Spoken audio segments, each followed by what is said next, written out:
Ban हटने के बाद भारत ने किया 45,000 टन से ज्यादा प्याज का एक्सपोर्ट। इन देशों में गया सबसे ज्यादा प्याज।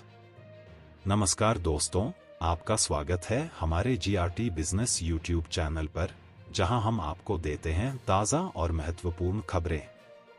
आज का विषय है बैन हटने के बाद भारत ने किया 45,000 टन से ज्यादा प्याज का एक्सपोर्ट। इन देशों को गया सबसे ज्यादा।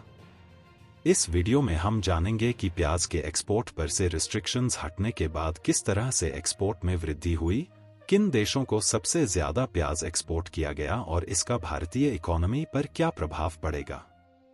तो चलिए बिना देरी के शुरू करते हैं। प्याज के एक्सपोर्ट पर रिस्ट्रिक्शन हटाना।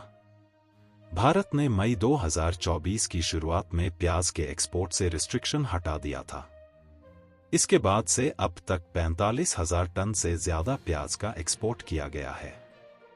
सरकार ने दिसंबर में प्याज के एक्सपोर्ट पर रिस्ट्रिक्शन लगाया था, जिसे मार्च में बढ़ा दिया गया था, लेकिन 4 मई को यह रिस्ट्रिक्शन हटा दिया गया।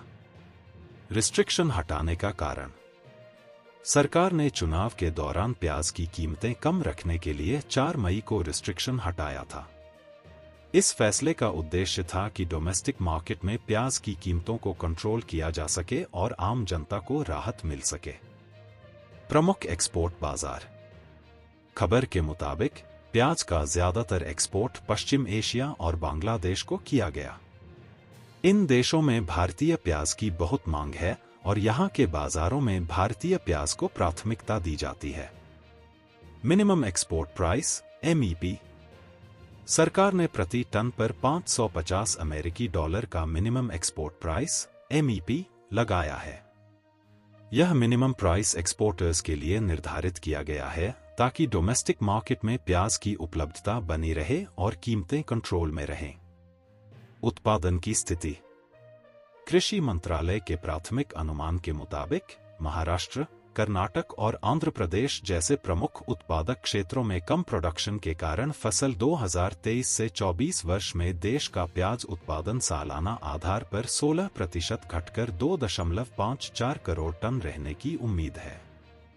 उत्पादन में कमी का कारण: प्याज की पैदावार भारत में सबसे ज्यादा महाराष्ट्र में होती है। कुछ महीने पहले प्याज की कीमत आसमान छूने लग गई थी। तब बताया गया था कि मौसम संबंधी वजहों से खरीफ प्याज की बुवाई में देरी हुई, जिससे इसकी खेती का रकबा घट गया और फसल देर से पहुंची। बफर स्टॉक की योजना।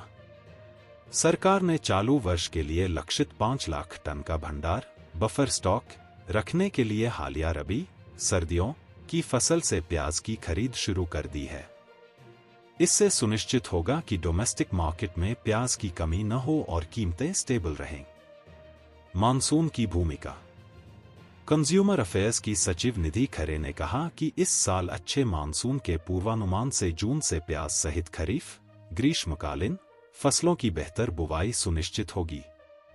अच्छे मानसून से फसलों की पैदावार में सुधार होगा और प्याज की उपलब्धता बढ़ेगी। आर्थिक प्रभाव। प्याज के एक्सपोर्ट से भारतीय किसानों को लाभ होगा।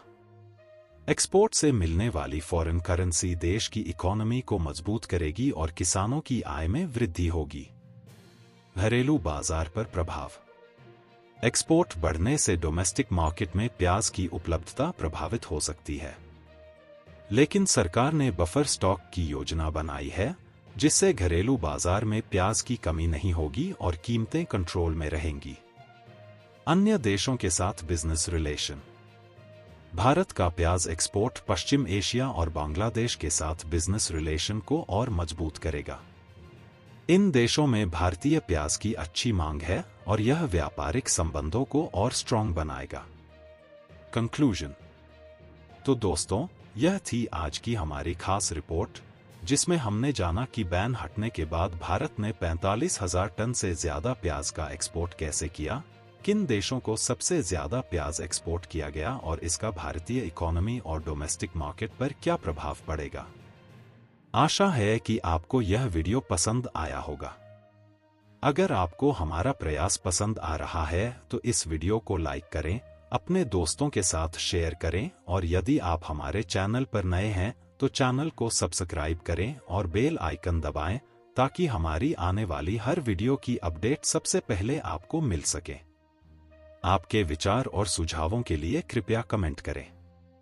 फिर मिलते हैं नई वीडियो के साथ, तब तक के लिए धन्यवाद। इसके साथ आप वीडियो डिस्क्रिप्शन में दिए गए लिंक के माध्यम से हमसे सोशल मीडिया पर भी जुड़ सकते हैं। जीआरटी बिजनेस चैनल खबरों का स्रोत समाचार एजेंसियों, जनमत और अन्य सार्वजनिक स्थानों से प्राप्त करता है। हम पूरी कोशिश करते हैं कि यह सारांश और रिपोर्टिंग सटीक और सत्यापित हो, लेकिन हम किसी भी विवाद या त्रुटि के लिए जिम्मेदार नहीं हैं। हमारा उद्देश्य जनमत को जानकारी प्रदान करना है।